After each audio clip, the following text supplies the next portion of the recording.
Good morning, students. Yesterday we have discussed marking scheme of math subject, right? And we have done part A of model test paper 1, which was based upon chapter number 6, 7 and 8, right? जो part A हम कल discuss कर चुके हैं उसमें हमने cover किए थे fill ups, MCQs, mental maths and true false, जो कि 1 मार्क के थे, right? In this way we have covered question paper of 24 marks. तो हम 24 मार्क्स का क्वेश्चन पेपर कर चुके हैं, राइट? अगर हम मार्किंग स्कीम दोबारा से चेक करें तो उसमें हमने कल किया था पार्ट ए, जिसमें हमने फिलिप्स भी कर लिए, एमसीक्यूज भी और ट्रू फॉल्स भी. मीन्स 24 मार्क्स का हम पेपर कवर कर चुके हैं. And today we are going to do section 3 of part B. तो पार्ट बी का सेक्शन 3 है, जिसमें आपके पास 10 सम होंगे और हर सम 2 मार्क्स का होगा, मीन्स 20 मार्क्स. तो now we are going to discuss section 3 of 20 marks, right? So understand these sums carefully. So students, ये पार्ट ए है जो हम कवर कर चुके हैं with answer keys. So this is part B, section 3 of part B. Section 3 has 10 sums, right? And each sum is of 2 marks, right? So let's discuss model test paper 1 part B, section 3, very short answer type questions. So first question is, write the fraction of n is equal to 10. n means numerator, d is equal to 7. d means denominator. तो हमने fraction note down करनी है जिसमें numerator 10 हो और denominator 7 हो. So we know fraction is equal to numerator divided by denominator. So numerator is 10 and denominator is 7. 10 upon 7 is our answer, right? तो आपको एग्जाम्स में स्टेटमेंट चेंज होके आ सकती हैं, right? So second sum is 288 the multiple of 16? Means 288 16 का multiple है. तो multiple क्या होते हैं? जैसे 5 का मल्टीपल 5 1 जा 5, 5 2 जा 10. 5 का टेबल मीन्स 5 को 1 से मल्टीप्लाई, 5 को 2 से, 5 को 3 से, 5 को 6 से एंड सो ऑन, राइट? तो 288 द मल्टीपल ऑफ 16 मीन्स क्या है कि 288 16 के टेबल में आता है या नहीं. तो इसका हम कैसे कंफर्म करेंगे? इसके लिए हमें 16 से इस नंबर को मल्टीप्लाई करना पड़ेगा, right? So if 16 divides 288 exactly, कि अगर 16 288 को एग्जैक्टली डिवाइड कर देता है, then 16 is the multiple of 288, right? So we will divide 288 by 16. So 16 का टेबल आपको क्लियर होना चाहिए. 16 1 जा 16, 16 2 जा 32, 32 is greater than 28. So we will take 1 here. 16 1 जा 16. Subtract these values. 8 minus 6 2, 2 minus 1 1. Bring down 8. तो 16 का टेबल रीड करेंगे कि 128 आ जाए.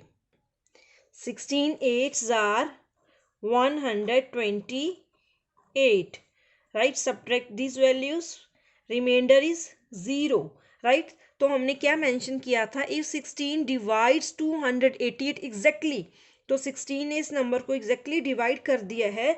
so we can say that 288 is the multiple of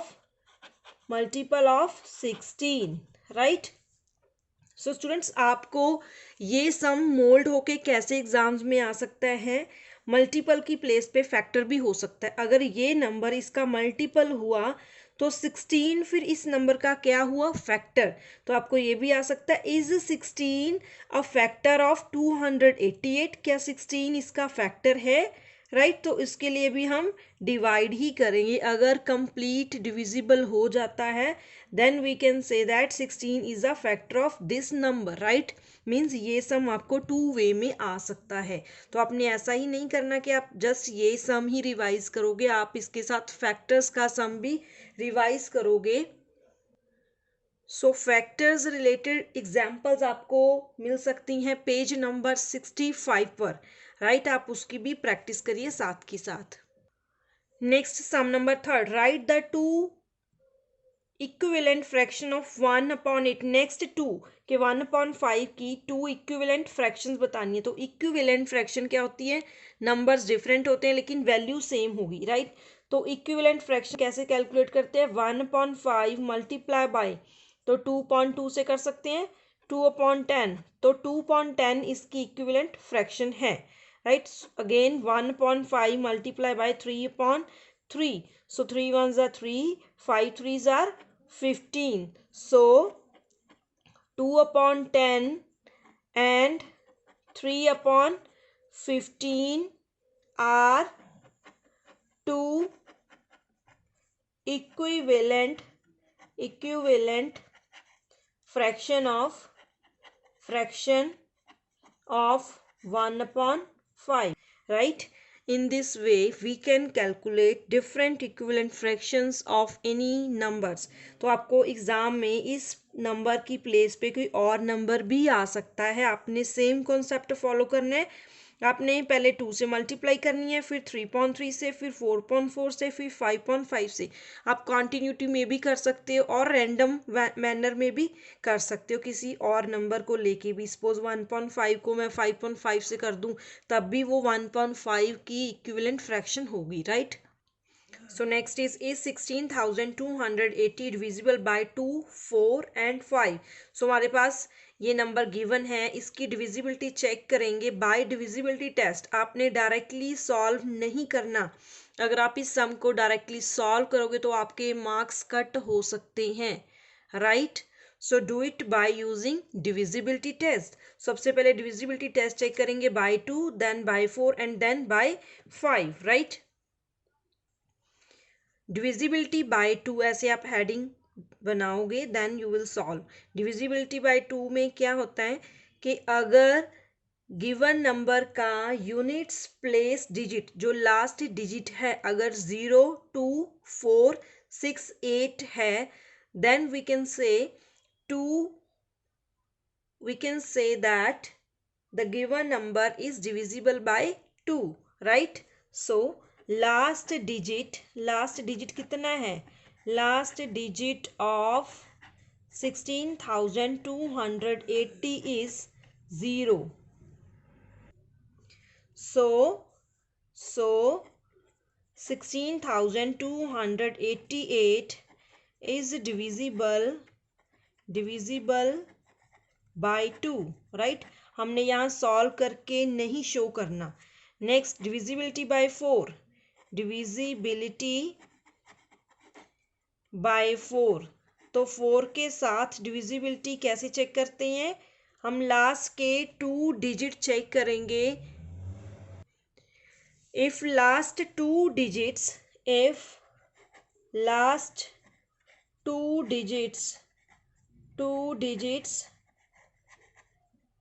are divisible by 4, then the given number is also divisible by 4, right. तो last 2 digit कौन से हैं, last two digits are 88, 0, which is 84 से divide होता है, yes, which is divisible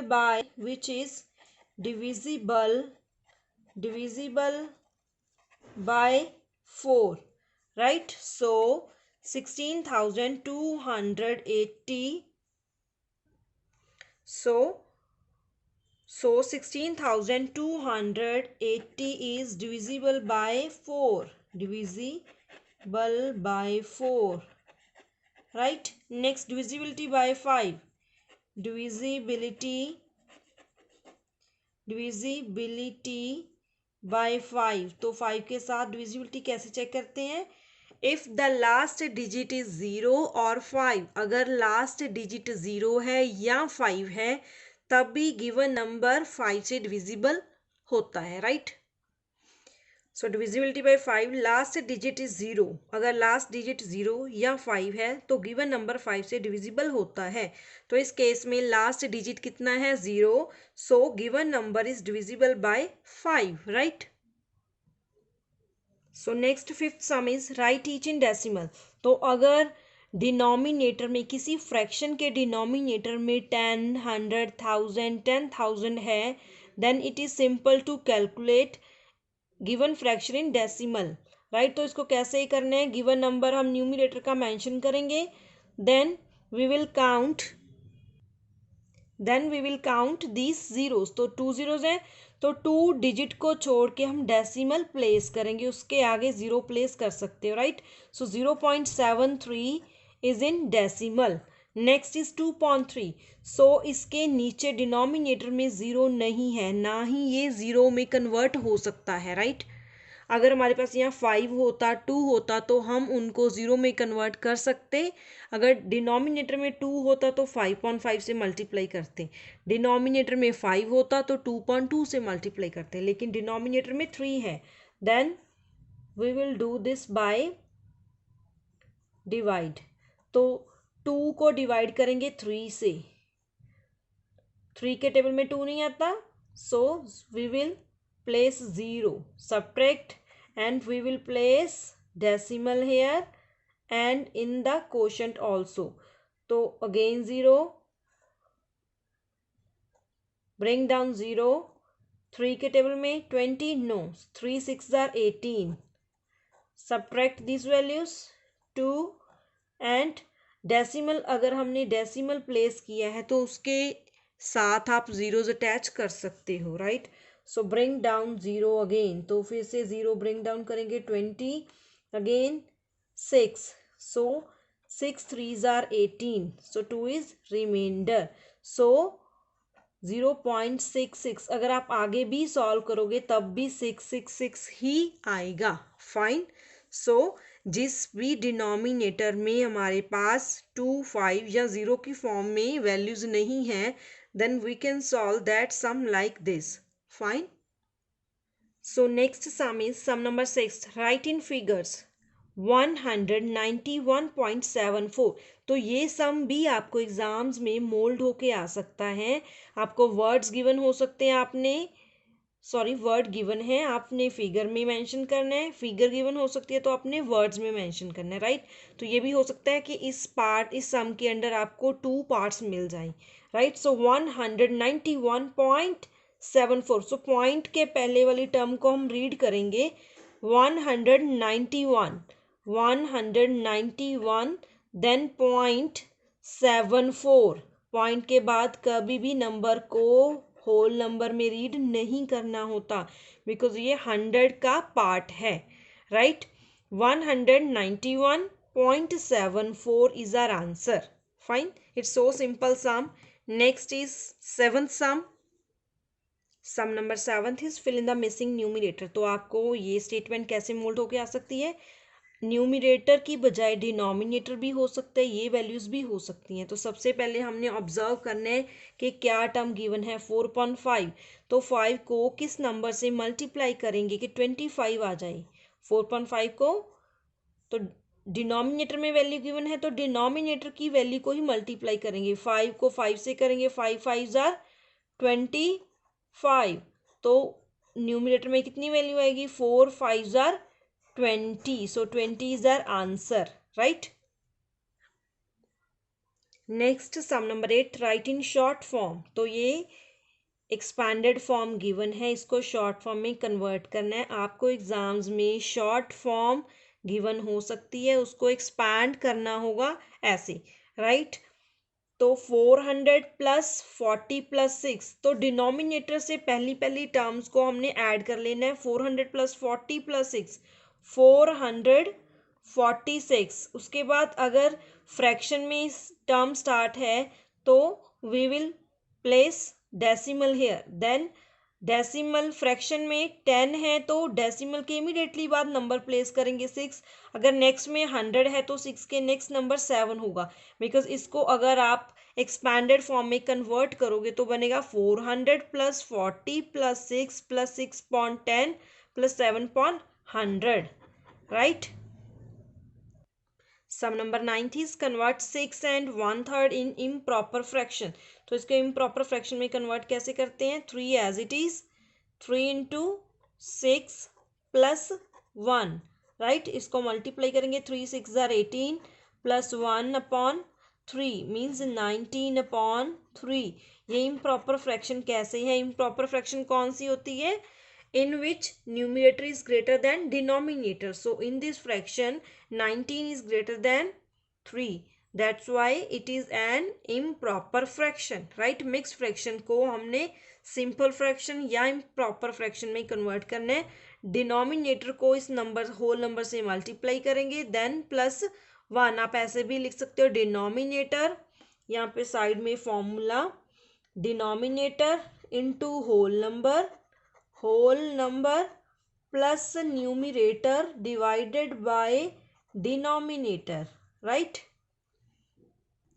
next sum number 10, encircle all the prime numbers. तो इनमें जो भी प्राइम नंबर है उसको सर्कल करेंगे हम, राइट।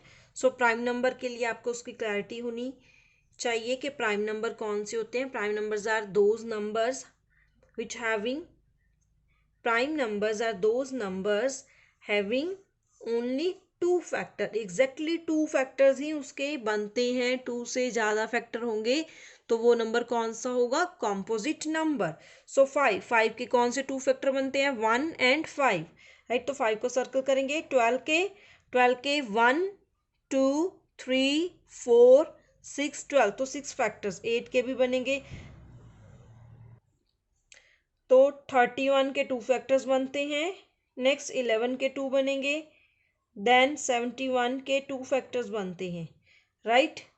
सो आप और भी नंबर चेक कर सकते हो कि कोई और नंबर तो नहीं है जिसके 2 ही फैक्टर बनते हों। फाइन। सो ऐसे इस फॉर्म में आपको ये सम चेंज होके आ सकता है कि कॉम्पोजिट को सर्कल करो या नेचुरल नंबर को सर्कल करो या होल नंबर को सर्कल करो, कुछ भी आ सकता है, लेकिन प्राइम और कंपोजिट नंबर्स आ सकते हैं, right. So these are 10 questions of part B of section 3, right. तो ये 10 सम थे जो कि हर सम 2 मार्क्स का था। तो ऐसे हमने कितने मार्क्स कवर कर लिए? 24 मार्क्स कवर कर चुके हैं पार्ट ए के, और पार्ट बी के सेक्शन 3 के 20। Fine. So students, we have covered 44 marks question paper of maths. Done. So do practice of solving these sums again, right? And note it down in your notebook number 2, जहाँ पे आपने कल part A किया था उसके next ही आपने date mention करके part B का सेक्शन 3 स्टार्ट करना है, right. Okay students, thank you.